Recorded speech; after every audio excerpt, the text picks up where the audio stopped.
Omens and your masters come from, originally? As you know, Master, the masters came originally from Arth. They populated Ardu, where we Omens were developed. When the Stretch drove us from Ardu, we all came to Ardre, which was your home world until you left it in our care. We keep also this, your half of the fuel world, in trust for you. Listen, Jarv, Harkin said tensely. Omen, human. Arth, Earth. Ardu, Earth 2. Audrey, Earth 3. You can't laugh them off, but there never was an Atlantis. This is getting no better fast. We need a full staff meeting. You too, Sawtelle, and your best man. We need all the brains the Perseus can muster. You're right, but first, get those naked women out of here. It's bad enough having women aboard at all, but this? My men are spacemen, mister. Laro spoke up. If it is the Master's pleasure to keep on testing us, so be it. We have forgotten nothing. A dwelling awaits each Master, in which each will be served by Omens who will know the Master's desires without being told. Every desire, while we Omens have no biological urges, we are, of course, highly skilled in relieving tensions and derive as much pleasure from that service as from any other. Sawtelle broke the silence that followed. Well, for the men, he hesitated, especially on the ground. Well, talking in mixed company, you know, but I think... Think nothing of the mixed company, Captain Sawtelle, Sandra said. We women are scientists, not shrinking violence. We are accustomed to discussing the facts of life just as frankly as any other facts. Sawtelle jerked a thumb at Hilton, who followed him out into the quarter. I have been a Navy mule, he said. I admit now that I'm outmaneuvered, outmanned, and outgunned. I'm just as baffled at present as you are, sir, but my training has been aimed specifically at the unexpected, while yours has not. That's letting me down easy, Jarv. Sawtelle smiled. The first time the startled Hilton had known that the hard, tough old space hound could smile. What I wanted to say is, lead on. I'll follow you through force field and space force. Thanks, Skipper. And by the way, I erased that record yesterday. The two gripped hands, and there came into being a relationship that was to become a lifelong friendship. We will start for Audrey immediately, Hilton said. How do we make the jump without charge, Laurel? Very easily, Master. Kido, as Master Captain Sylvell's Omen, will give the orders. Naito will serve Master Snowden and supply the knowledge he says he has forgotten. Okay, we'll go up to the control room and get started. And in the control room, Kido's voice rasped into the captain's microphone. Attention, all personnel. Master Captain Sawtelle's orders take off in 2 minutes. The countdown will begin at 5 seconds. 5, 4, 3, 2, 1, lift. Nito, not Snowden, handled the controls, as perfectly as a human pilot had ever done it at the top of his finest form. He picked the immense spaceship up and slipped it silkily into subspace. We'll all be, Snowden gasped. That's a better job than I ever did. Not at all, Master. As you know, Nito said, it was you who did this. I merely performed the labor.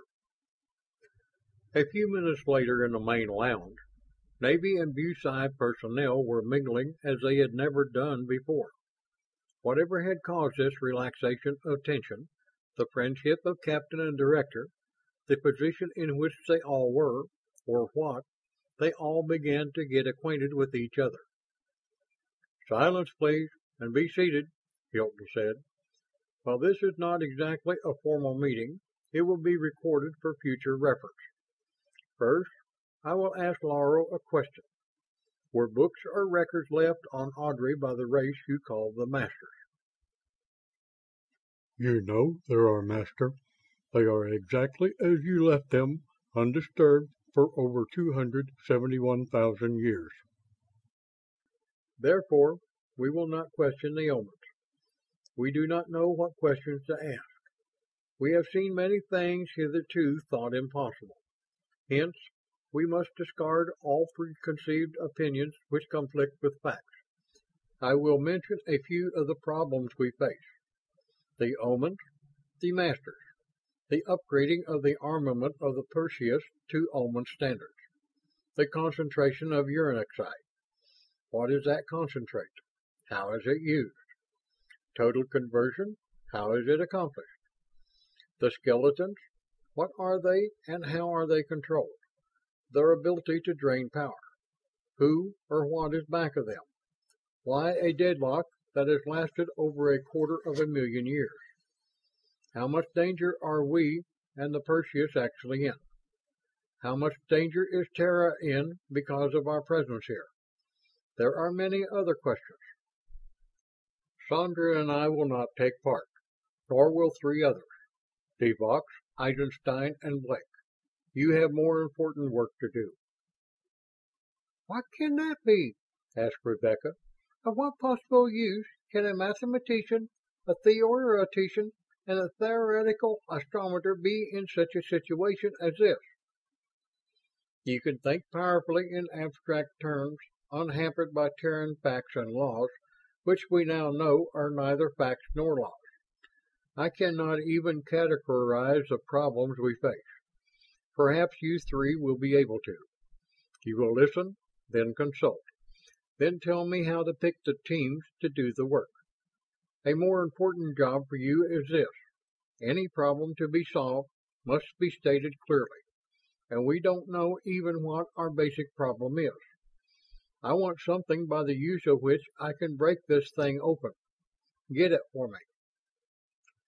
Rebecca and Devox merely smiled and nodded, but Teddy Blake said happily, "I was beginning to feel like a fifth wheel on this project, but that's something I could really stick my teeth into." "Huh? How?" Carnes demanded. "He didn't give you one single thing to go on, just compounded the confusion." Hilton spoke before Teddy could. "That's their dish, Phil. If I had any data, I'd work it myself. You first, Captain Sawtelle." That conference was a very long one indeed. There were almost as many conclusions and recommendations as there were speakers. And through it all, Hilton and Sandra listened. They weighed and tested and analyzed and made copious notes, in shorthand and in the more esoteric characters of symbolic logic. And at its end, "I'm just about pooped, Sandy. How about you?" "You and me both, boss. See you in the morning." But she didn't. It was 4 o'clock in the afternoon when they met again. "We made up one of the teams, Sandy," he said with surprising diffidence. "I know we were going to do it together, but I got a hunch on the first team. A kind of a weirdie, but the brains checked me on it." He placed a card on her desk. "Don't blow your top until after you've studied it." "Why, I won't, of course." Her voice died away. "Maybe you'd better cancel that 'of course.'" She studied, and when she spoke again, she was exerting self-control. "A chemist, a planetographer, a theoretician, 2 sociologists, a psychologist, and a radiationist, and 6 of the 7 are 3 pairs of sweeties. What kind of a lineup is that to solve a problem in physics?" "It isn't in any physics we know. I said think." "Oh," she said, Then again,